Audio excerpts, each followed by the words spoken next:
আসসালামু আলাইকুম বন্ধুরা, আশা করি সবাই অনেক ভালো আছেন। নতুন আবারও কয়েকটি কিচেন টিপস নিয়ে আমি হাজির হয়েছি। আশা করি এই কয়েকটি কিচেন টিপ আপনাদের খুবই কাজে আসবে।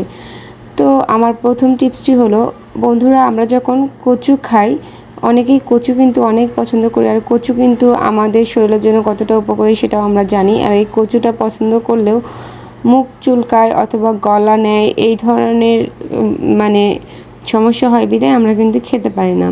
তো এই কচুটা আমরা কিভাবে খেলে গলা নেবে না, অর্থাৎ গলা চুলকাবে না বা মুখ চুলকাবে না, তো চলুন আমি আপনাদের সেই টিপসটি দেই। তো আমি এই কচুগুলো আমি না ধুয়েই এরকম করে কেটে নেওয়ার পরে আমি এখানে লবণ দিয়ে দিচ্ছি। এখানে আমি 2 চামচের মতো লবণ দিচ্ছি। আমার এখানে বেশ অনেকগুলোই কচু ছিল এই জন্য। তো এবার আমি এই কচুগুলো ভালো করে লবণ দিয়ে আর একটু পানি মিশিয়ে এটা মেখে নেব। তো বন্ধুরা, এই লবণ আর এই পানির সাথে কচুগুলো ভালোভাবে মিশিয়ে কমপক্ষে 10 মিনিট রেখে দেবেন। দেখবেন এখানে যে কচুগুলো আছে, এই কচুগুলো রান্না করার পর কোনোভাবেই আর গলা নেবে না, অর্থাৎ গলা চুলকাবে না বা মুখ চুলকাবে না। আপনারা নির্দ্বিধায় অনায়াসে খেতে পারবেন। এটা অনেক বড় উপকারী একটি টিপস। এটা আমি অনেক আগে থেকেই ফলো করি।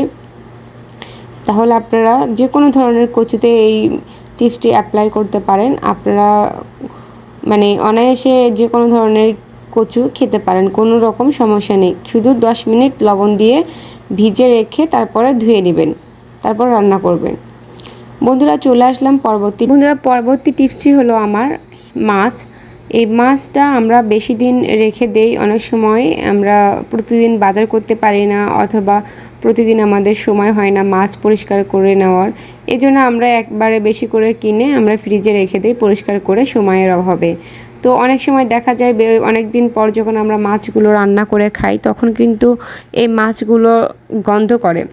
তো আজকে আমি আপনাদের সেই টিপসটি দেবো যে আপনি মাছ রেখে 1 বছর রেখে খাইতে পারবেন, কোনো রকম একটিও গন্ধ বা কিছু মনে হবে না আপনার কাছে। এর জন্য আমি মাছগুলো কেটে ধুয়ে পরিষ্কার করে নিয়ে লাস্ট যে ধোয়াটা দেবো সেটা আমি 1 চামচ হলুদ আর 1 চামচ লবণ দিয়ে নিয়েছি। দিয়ে এটা আমি একটু মেখে নেব। ভালোভাবে মেখে নিয়ে একটু পানি দিয়ে এটা আমি ভালো করে মেখে নেব। এটা এরকম ভালোভাবে একটু লবণ আর হলুদ দিয়ে যখন এরকম মেখে নিয়ে একবার এরকম ধুয়ে রেখে দিবেন, বন্ধুরা এটা আপনারা 1 বছর সংরক্ষণ করলেও কোনো রকম মাছের গন্ধ পাবেন না, বাজে গন্ধ যেটা অনেক দিন পর খাওয়া যায় না মাছ, সেটা সেই রকম কোনো গন্ধ পাবেন না। আপনারা ইজিভাবে এটা খেতে পারেন। অবশ্যই এই টিপসটি ফলো করবেন এবং দেখবেন অনেক উপকারে আসবে। আমি যে কয়টা টিপস দেবো আপনাদের সবগুলোই অনেক গুরুত্বপূর্ণ। আর বন্ধুরা, আমার চ্যানেলটি সাবস্ক্রাইব করবেন। আমি যেহেতু নতুন, অবশ্যই আমাকে একটু সাপোর্ট করবেন এই ধরনের নিত্য নতুন উপকারী টিপস পেতে। তো এখন আপনারা যেভাবে ইচ্ছে সেভাবে ফ্রিজে সংরক্ষণ করে রাখতে পারেন। এই মাছগুলো কিন্তু কোনো রকম আর গন্ধ করবে না। আশা করি টিপসটি ভালো লেগেছে। চলে যাচ্ছি পরবর্তী টিপসে। চলে আসলাম পরবর্তী টিপসে। আমার পরবর্তী টিপসটি হলো, বন্ধুরা আমরা মুরগির যে চামড়াটা, এটা আমরা অনেকেই পছন্দ করি।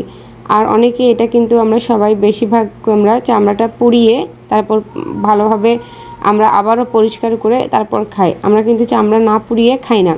তো আমরা যখন গ্যাসের চুলায় এটা করে থাকি তখন কিন্তু খুবই রিস্ক হয়ে যায়, অনেক সমস্যাও হয়ে যায়। তো আমরা কিভাবে এই চামড়াটা পুড়ে খাবো সেটা আমি আপনাদের দেখাচ্ছি। তো আমি প্রথমে যে চামড়াটা ভেজে নিয়েছি, এটা কিন্তু চামড়ারই তেল ছিল, এটা কিন্তু এক্সট্রা কোনো তেল না। আমি যে হাঁড়িতে দিচ্ছি এই চামড়াটা, তো আমি একটা ভেজে নিয়েছি, আপনারা দেখতেই পেলেন। তার পরবর্তীতে আমি আবার একটা দিয়েছি। আপনারা চামড়াটা ভালোভাবে পরিষ্কার করে নিয়ে ধুয়ে তারপরে এই রকম চুলাতে যে কোনো একটি হাঁড়ি গরম করে সেই হাঁড়িতে দিয়ে দিবেন চামড়াটা, যে পাশে পোড়ার বেশি প্রয়োজন।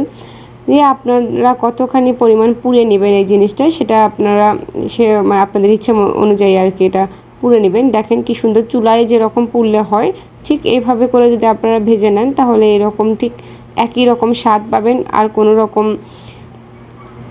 রিস্ক হবে না। কারণ গ্যাসের চুলায় যখন এটা পুড়তে যায় তখন এই যে চামড়া থেকে যে তেলটা বের হয়, তেলটা ফুটতে থাকে আগুনের সাথে, এটা কিন্তু খুবই দুর্ঘটনাজনক হতে পারে। আর এটা খুবই ভয়াবহ হয় আমার কাছে, এই জন্য আমি এটা ফলো করি। আর এভাবে আপনারা যে মুরগির যে পাখাগুলো আছে সেগুলো আপনারা এভাবে ভেজে নেবেন, মানে চামড়ার অংশগুলো। তো আমি কিন্তু এভাবেই মানে রান্না করি, মানে এভাবেই আর কি টিপসগুলো ফলো করি। এই জন্য ভাবলাম যে আপনাদের সাথে শেয়ার করা আমি জরুরি মনে করলাম, যে অনেকের উপকারে আসবে।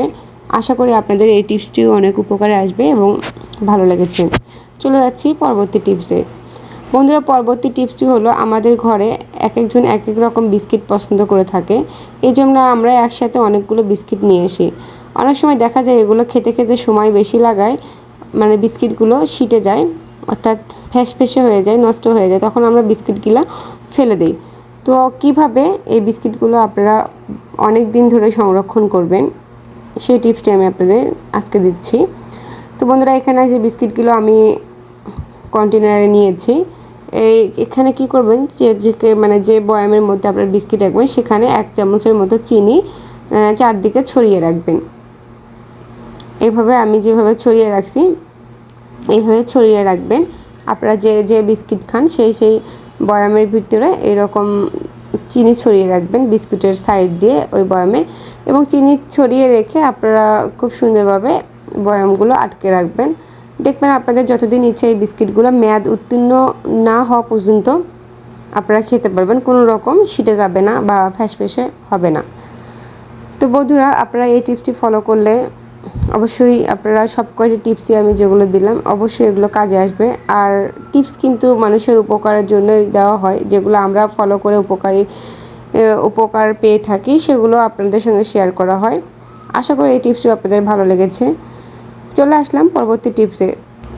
তো বন্ধুরা, আমাদের ঘরে আটা ময়দা সবসময় তো রয়েই যায়, আর এই আটা ময়দা বেশি দিন সংরক্ষণ করা সম্ভব হয় না।